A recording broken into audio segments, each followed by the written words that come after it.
군대에서 생선이 나오는데 병사들이 생선을 하나도 안 먹더래요. 다 버리더래요. 그 왜 그런가 봤더니 생선 발라주는 사람이 없어서 그동안 집에서 엄마가 다 발라줘서 먹었는데 요즘에는 군대에서 생선 발라줄 사람이 없어서 생선을 다 버린다는 그런 이야기가 있습니다. 참 격세지감을 느끼게 됩니다. 오늘 말씀의 내용은 어린 사무엘이 성장하는 모습, 그리고 엘리 제사장의 두 아들들의 범죄로 인해서 하나님의 심판이 이루어지는 두 이야기의 이 대조적인 모습을 그려주고 있습니다. 엘리 제사장 가정의 그 범죄함으로 인해서 하나님의 심판의 필연성이 증거되어지고요. 또 사무엘을 통해서 하나님이 앞으로 어떻게 이스라엘을 영적으로 회복하실 것인가에 대한 이 가능성, 소망을 우리에게 두 가지 그림으로 보여주고 있습니다. 오늘도 무사히, 여러분 기억나세요? 버스나 택시나 타면 운전기사 앞에 오늘도 무사히. 어린 친구들은 잘 모를 거예요. 지금 보면은 이 그림이 그렇게 유치할 수가 없어요. 이른바 이발소 그림이라고 되어 있는 거죠. 색깔도 그렇고 아주 유치해요. 근데 그 당시에는 다들 예수 믿는 사람이든지 안 믿는 사람이든지 운전기사들은 다 이것을 걸고 다녔어요. 오늘도 무사히. 이 기도의 내용이에요. 어디서 그건 알은 것 같아요. 사무엘이 기도의 사람이었다는 것을. 어린 사무엘이 아빠를 위해서, 아빠 오늘도 무사히. 기도하는 사무엘의 모습을 한국 사회에 이렇게 퍼져 있던 것을 기억을 하게 됩니다. 예수를 믿는 성도들, 과연 우리들의 현 주소는 어디인가? 영적인 현 주소.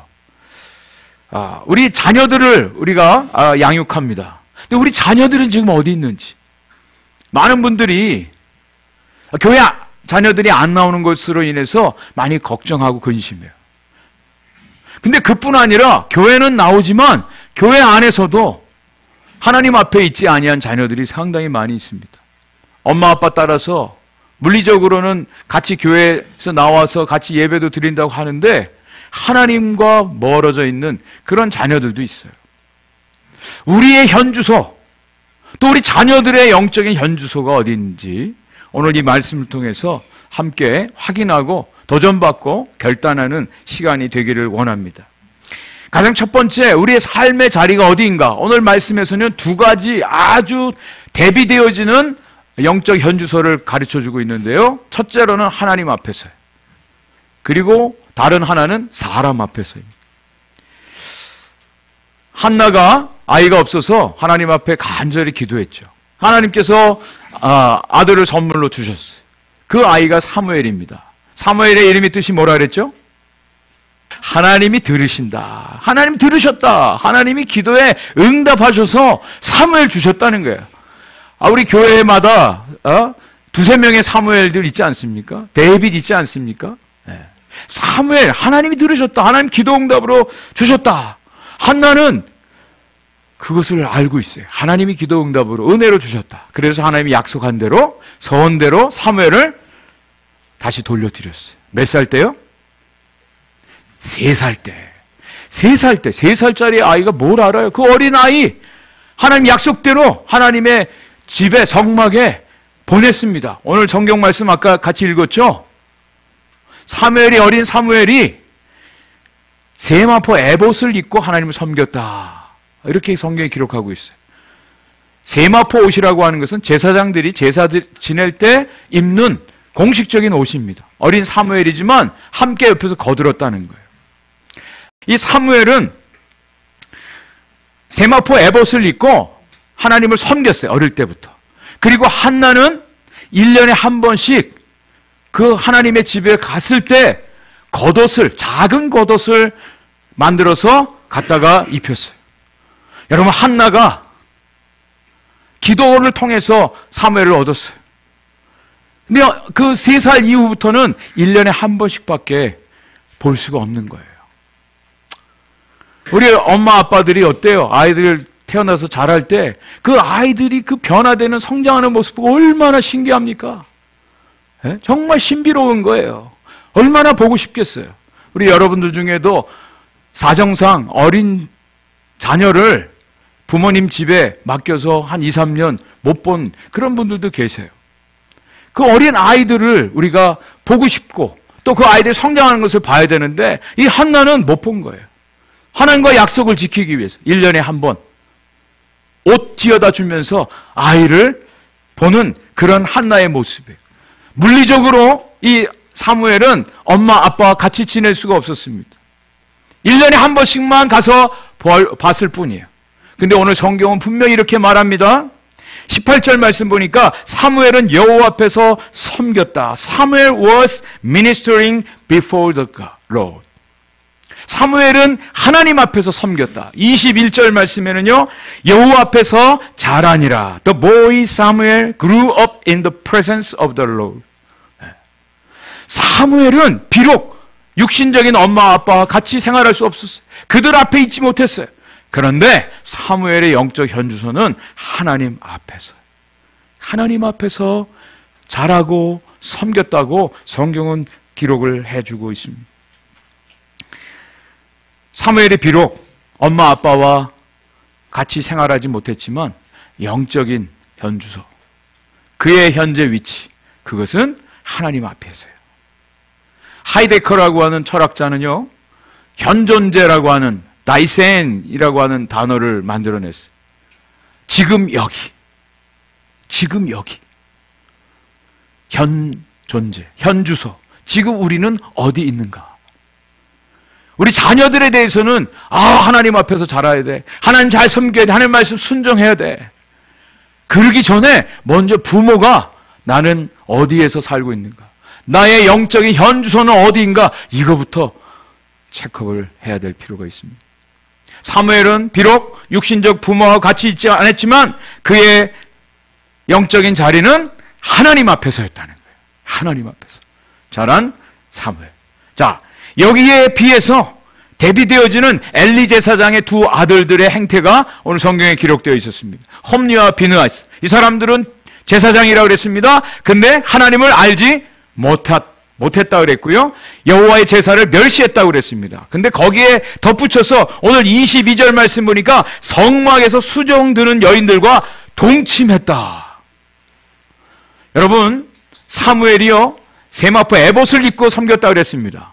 제사장들만 입는 옷입니다. 홈리와 비느하스 제사장 성막에서 제사를 드리는 일을 했습니다. 그들도 제사장의 옷을 입고 행했습니다.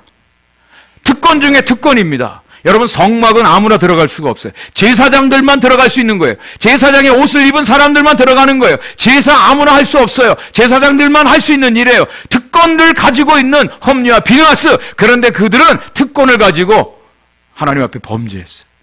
성막에서 수종드는 여인들과 동침했다. 엄청난 죄악입니다. 그들은 성막에 있었어요. 일반적으로 사람들이 알고 있는 하나님을 예배하는 하나님 앞이죠. 그런데 그들은 영적으로는 하나님 앞이 아니에요.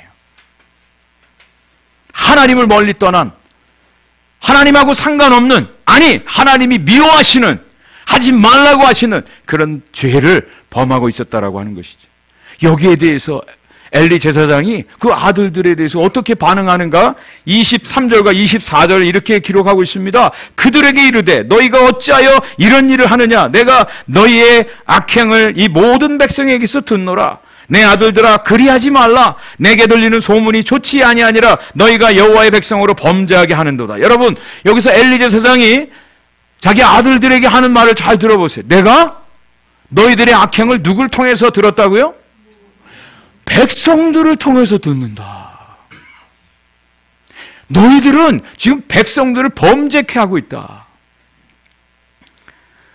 이 엘리 제사장은 자기 아들들이 제사장으로 살아가는데 그들의 죄를 백성들을 통해서 소문으로 알게 되었다 그랬어요.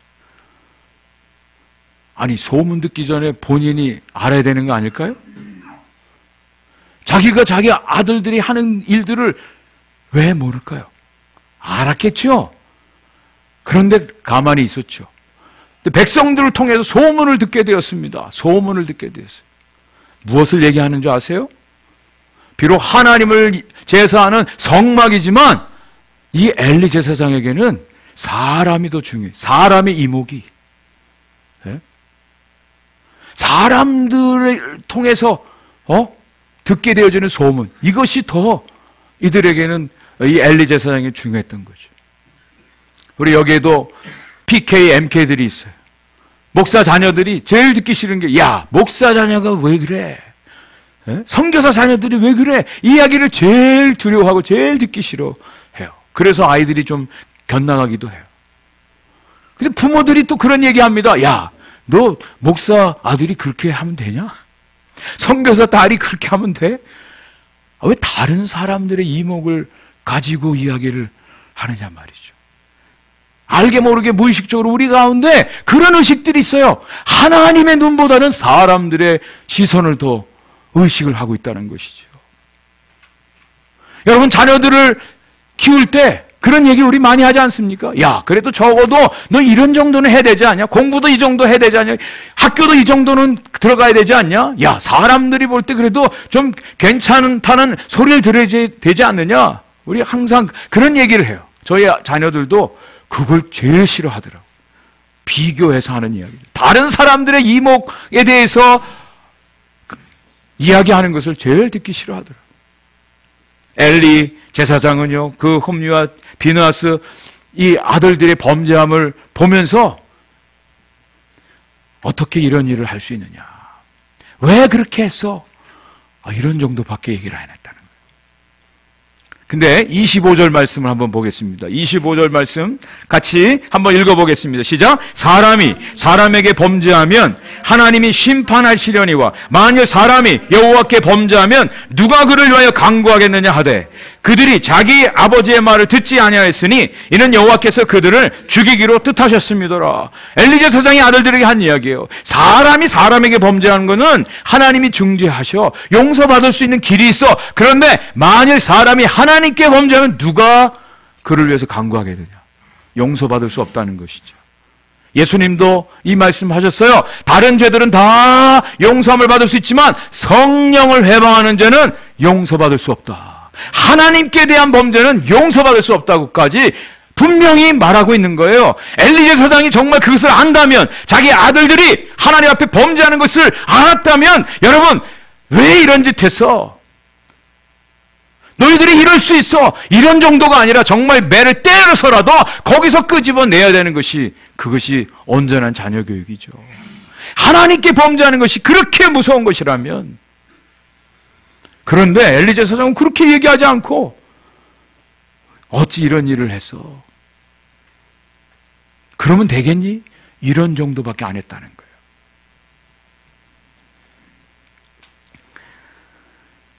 저와 여러분들이 정말 하나님 앞에서, 우리의 영적 현주소 하나님 앞에서, 과연 나는 하나님 앞에서 지금 하나님을 섬기고 있는가? 그리고 우리 자녀들을 하나님 앞에서 지금 양육하고 있는가?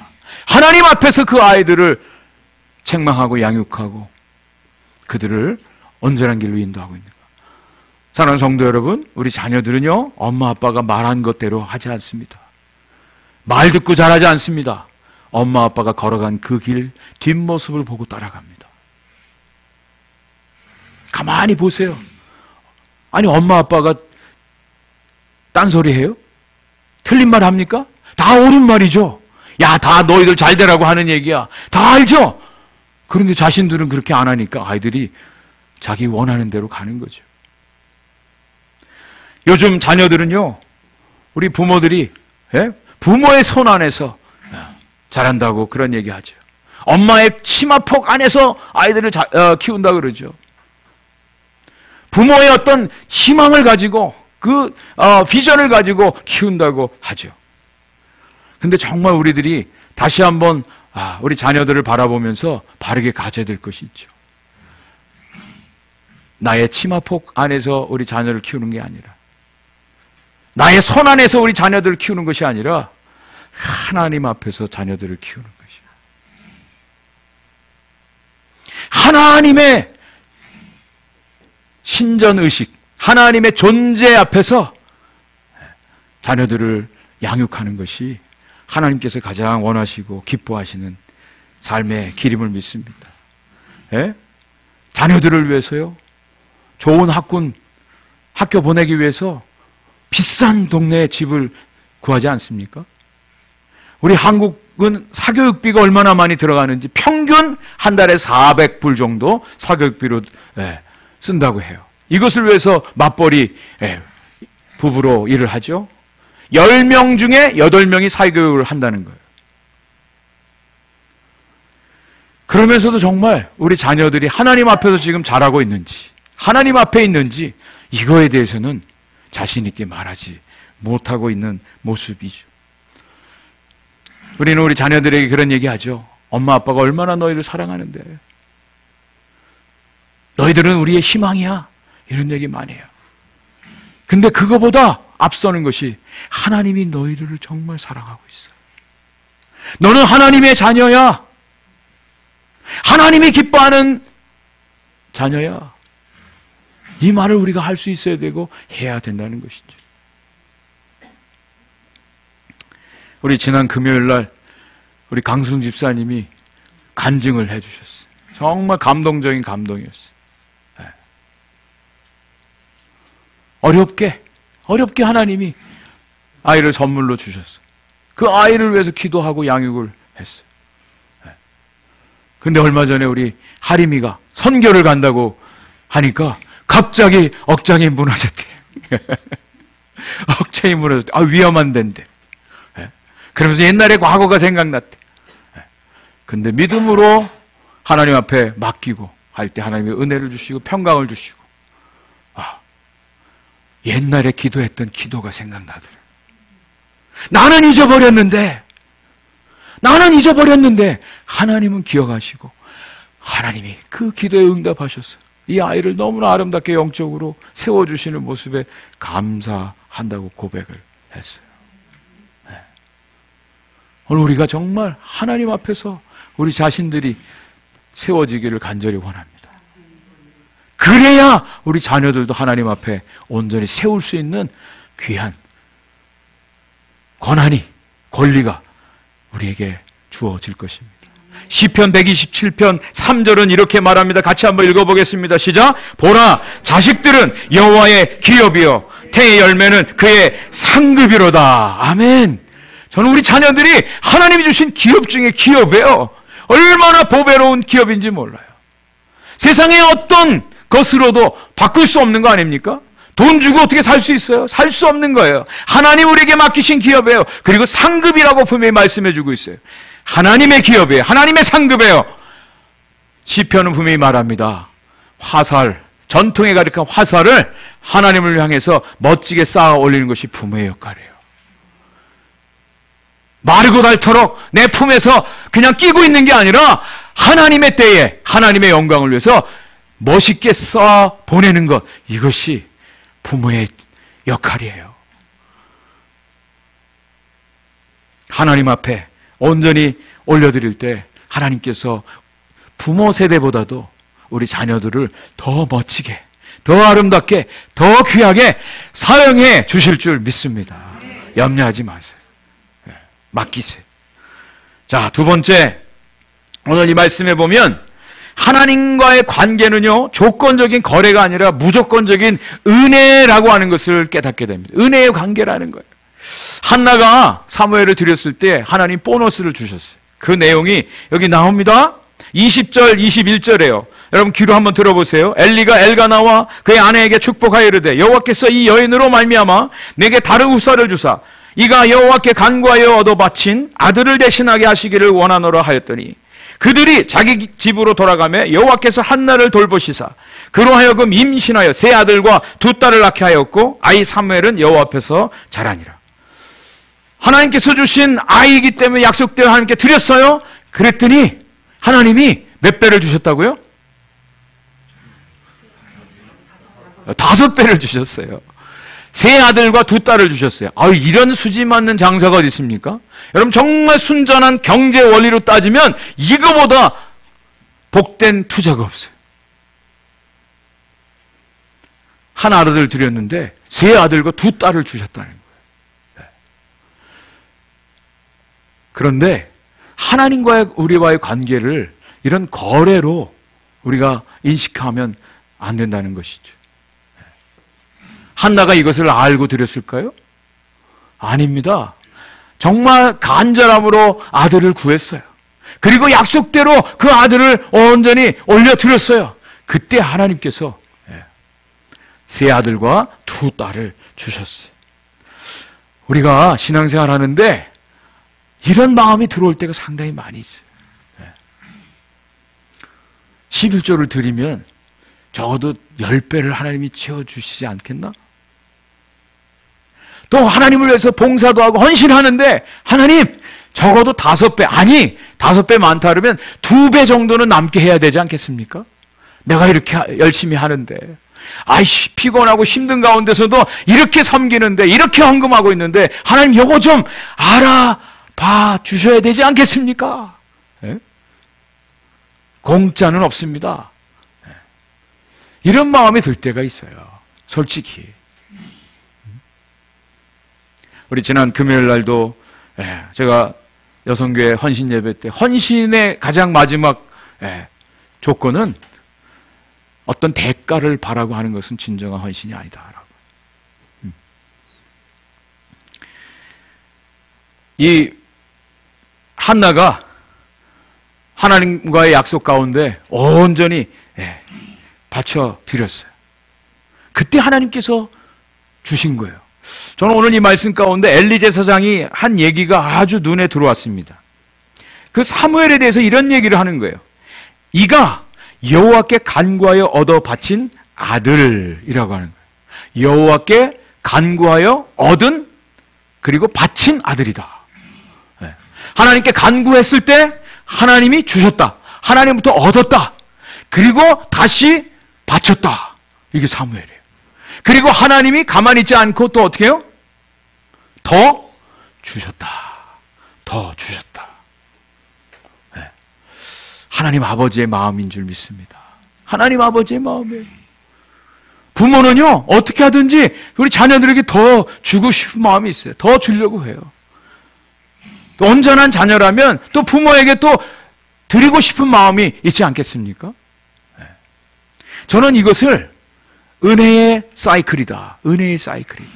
하나님과 저희들과의 관계는요, 어떤 계약, 거래를 통해서 이루어진 그런 관계가 아니라 은혜의 사이클로 이루어진 온전한 관계다라고 하는 거예요. 하나님이 약속대로 주신 것을 우린 또 하나님께 온전히 올려드리면 하나님은 더 우리의 드릴 만큼만 주시겠습니까? 더 주시죠? 그러면 더 받은 사람들은 어떻게 해요? 은혜를 바로 아는 사람들은 어떻게 합니까? 더 드리고 싶은 마음이 있지 않겠습니까? 네? 아닙니까? 아닌 것 같은데요? 다들 이렇게 끄떡없고 고개는 하는데 아닌 것 같은데 표정을 보니까. 네? 더 드리고 싶은 마음이 생기지 않겠습니까? 그 받으신 하나님은 더 주고 싶은 마음이 들지 않으시겠어요? 아멘. 여러분 이것이요 완전히 사이클로 가는 거예요. 그래서 은혜 받은 사람들은요 은혜에 대해서 더 하나님께 더 헌신하고 더 드려요. 하나님도 더 주시죠. 그래서 은혜 받은 사람들은요 하나님의 은혜를 더 경험할 수 있도록 하나님께서 인도하세요. 참 이것이 부모와 자녀들의 관계라고 생각이 되어져요. 근데 여기 하나님께서 한나를 돌아보셨다라고 하는 이 단어가 나와요. 이 파카드라고 하는 이 단어인데 이 원어적인 의미는 뭐냐면 방문하셨다는 거예요. 방문하셨다. 하나님이 관심을 가지고 사랑을 가지고 방문하셨대. 그리고 아이를 주셨대. 방문하셨다. 여러분 우리 관계도요 평소에는 한 번 연락도 안 하다가 왕래도 없다가 아주 급한 일이 있어서 와가지고 나 좀 도와주세요. 나 이게 필요해요. 여러분 그거 도와줍니까 보통? 벌써 마음들이 열리질 않아요. 근데 서로 왕래하고 서로 교류가 있고 서로 방문하는 가운데 또 찾아오면 더 섬기고 싶죠. 더 도와주고 싶죠. 하나님이 한나를 방문하셨대요. 그리고 그 한나에게 아들 셋과 딸 둘을 주셨답니다. 오늘 저와 여러분들이 확인해야 될 것이 있어요. 과연 하나님과 나와의 관계는 거래를 하는 거래의 관계인가? 아니면 은혜로 이루어진 온전한 사랑의 관계인가?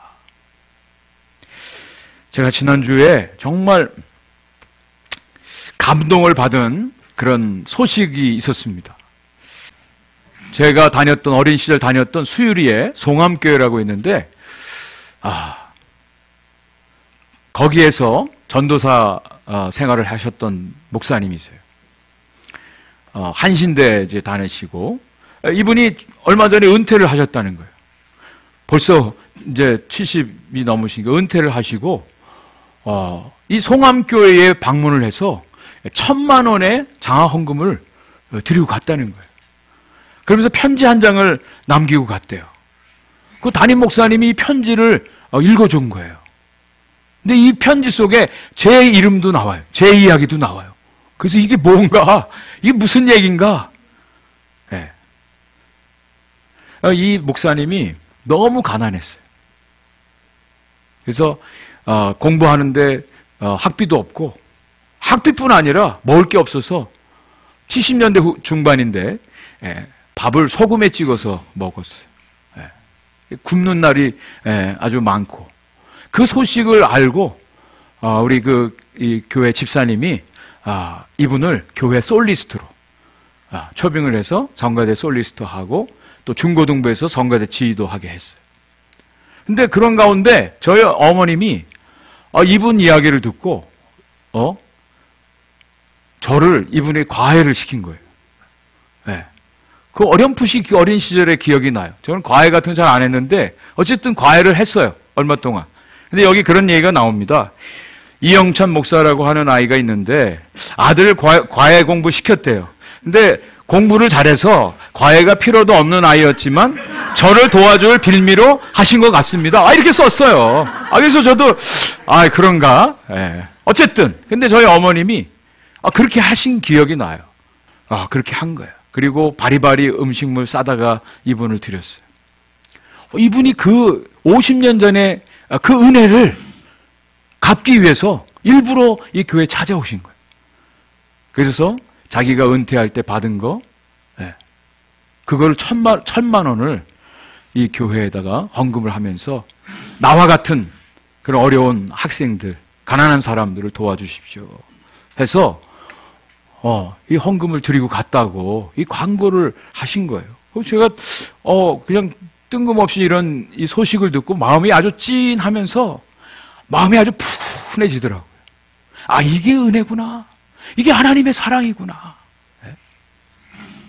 하나님의 사랑을 입고 하나님의 은혜를 받은 사람은 어떻게든지 그걸 또 다른 사람들에게 흘러보내요. 갚아요. 은혜의 사이클이 우리 가운데 있어줘야 되겠다. 하나님과의 관계도 마찬가지. 그죠? 어떤 거래가 아니라 하나님이 주신 은혜에 대한 감사로 하나님 앞에 드리는 이 아름다운 모습이 우리 가운데 있어지길 간절히 원합니다. 하나님 앞에서 행하는 것이죠. 마지막 세 번째, 이 사무엘이 어떻게 자라는가 26절 마지막 절은 이렇게 기록을 하고 있습니다. 같이 한번 읽겠습니다. 시작. 아이 사무엘이 점점 자라매 여호와와 사람들에게 은총을 더욱 받더라. 홈리와 비느하스는 하나님께 범죄함으로 하나님의 심판을 받게 됩니다. 하나님께서 그들을 죽이기로 작정하셨다고 나옵니다. 여러분, 로마서 1장에 보면 하나님의 심판 중에 심판은 뭐냐면 그냥 내어버려 두시는 거예요. 내어버려 두시는 거예요. 그들의 범죄로 죽는 것이지, 심판받는 것이지, 하나님이 악해서 사람들을 심판하고 죽이시는 것이 아닙니다. 우리는 오해할 때가 있어요. 그들의 범죄로 그들이 죽는 거예요. 홈리와 비느하스는 이제 죽임을 당하게 돼요. 그런데 어린 사무엘은 오늘 이 말씀을 보세요. 점점 자라매 여호와와 사람들에게 은총을 더욱 받더라. 이렇게 돼 있어요. 우리 자녀들이 이렇게 자라기를 간절히 원해요. 아니, 자녀들뿐 아니라 저와 여러분들도 이러한 자람, 성장이 있기를 간절히 축복합니다. 왜 그런가? 설명을 드릴게요. 여러분, 정말 우리 성도들이요, 우리 크리스찬들이 날마다 자라고 성장해야 돼요. 가장 즐거운 일, 가장 의미 있는 일이 뭔지 아세요? 성장하는 거예요. 성장하는 거예요. 근데 성장에는 세 가지 중요한 요소가 필요합니다. 오늘 이 말씀에 나오는데 첫 번째로는요, 균형 잡힌 성장이 있어야 돼요. 균형 잡힌 전인격적인 성장이 필요해요. 그 대표적인 분이 바로 예수 그리스도예요. 예수님은 인간의 몸을 입고 이 땅에 오셨어요. 어린아이로 태어나셨어요. 예수님이 어떻게 자랐는가? 누가복음 2장 52절에 이렇게 기록합니다. 예수는 지혜와 키가 자라가며 하나님과 사람에게 더욱 사랑스러워 가시더라. 여러분, 자녀들 위해서 이렇게 꼭 기도해 주시기 바랍니다. 여러분, 손주들을 위해서 이렇게 꼭 기도해 주시기 바라요. 예수님은 네 가지 부분에서 자랐습니다. 먼저 키가 자랐다 그랬어요. 몸도 자라야 돼요. 그 다음에 지혜도 자랐습니다. 많은 지혜와 지식을 얻게 돼요. 그리고 하나님과 사람에게 사랑스러워갔다. 사람들에게 사랑스러워갔다는 얘기는 소셜리, 사회적으로 다른 사람의 관계를 얘기하죠. 하나님과의 온전한 영적인 관계를 말합니다. 자녀들이 영적으로, 사회적으로, 지적으로, 육신적으로 온전히 골고루 전인격적으로 자라갈 수 있어야 돼요. 이것이 우리의 기도 제목이에요. 두 번째, 그런데 여기에는 순서가 있습니다. 먼저 하나님께 사랑받아야만 사람들에게도 사랑받게 돼요. 먼저 하나님께 사랑을 받는 사람들이 되어야 사람들에게도 존귀함을 받게 됩니다. 모든 관계의 기초는 하나님과의 관계이기 때문에 그래요. 우리 모든 사람들은 하나님의 형상으로 지음받은 존재들이에요. 그래서 하나님과의 온전한 관계가 온전히 세워지지 않고는 다른 사람과의 관계도 이루어질 수가 없습니다. 어떤 분은 이것을 이렇게 비유를 합니다. 바람 빠진 축구공.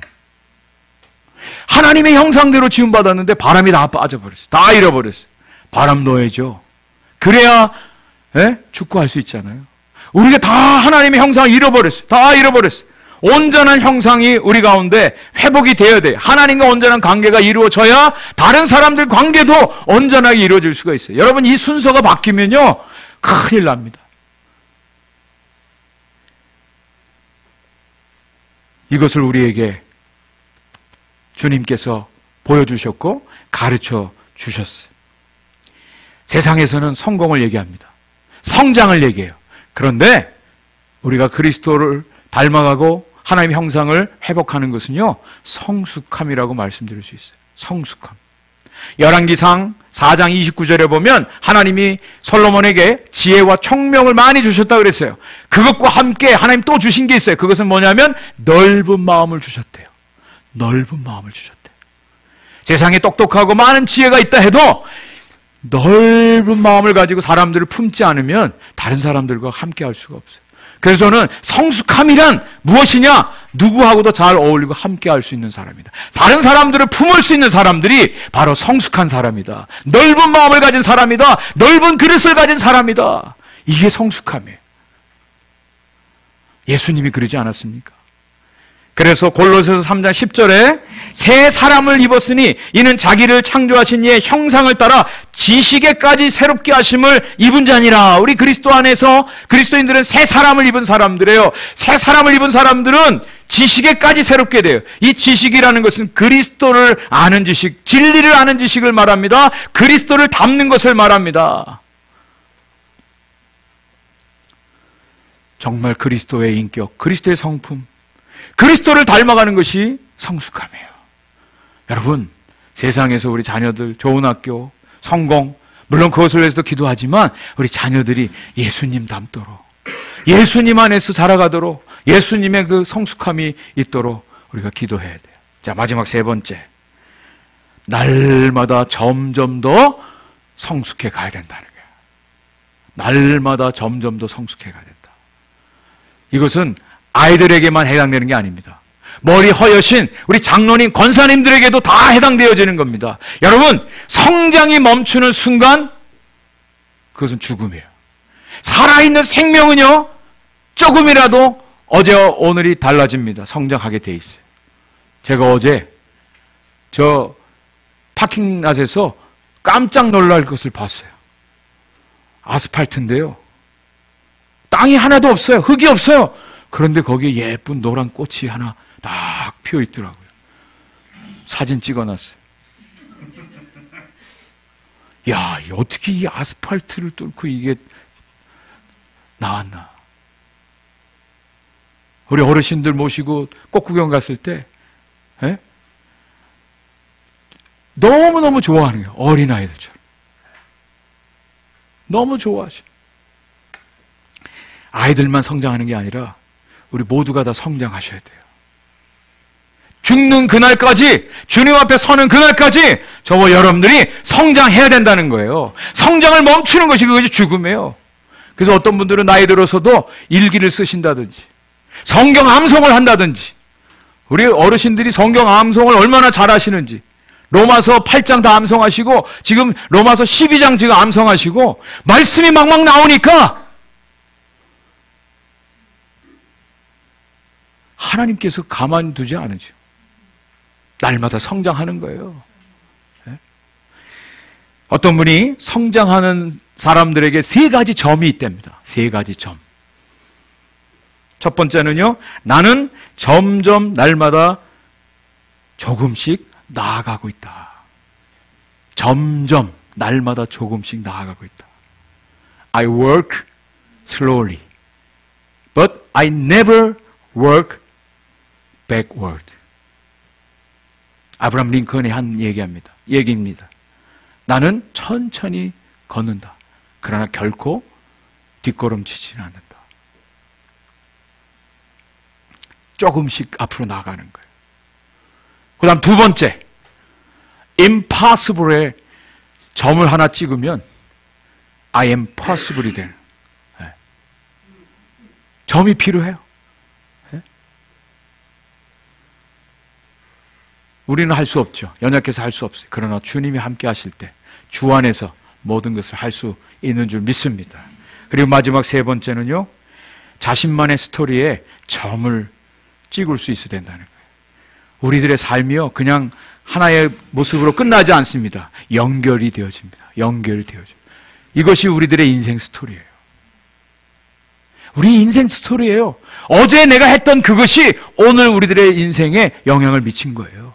오늘 우리들의 모습이 내일의 우리의 모습을 또 연결시켜 줍니다. 성장하는 거예요. 그것이 하나님 앞에서 우리의 삶이 드려지는 진정한 모습입니다. 오늘 이 말씀, 나는 어디에 있는가? 사람 앞에 있는가? 세상 사람들 앞에 서 있는가? 아니면 하나님 앞에 있는가? 이것을 확인하고 다시 한번 우리 삶을 하나님 앞에서 드릴 수 있는 귀한 믿음의 결단이 저와 여러분들 가운데 있기를 주의 이름으로 축원을 드립니다.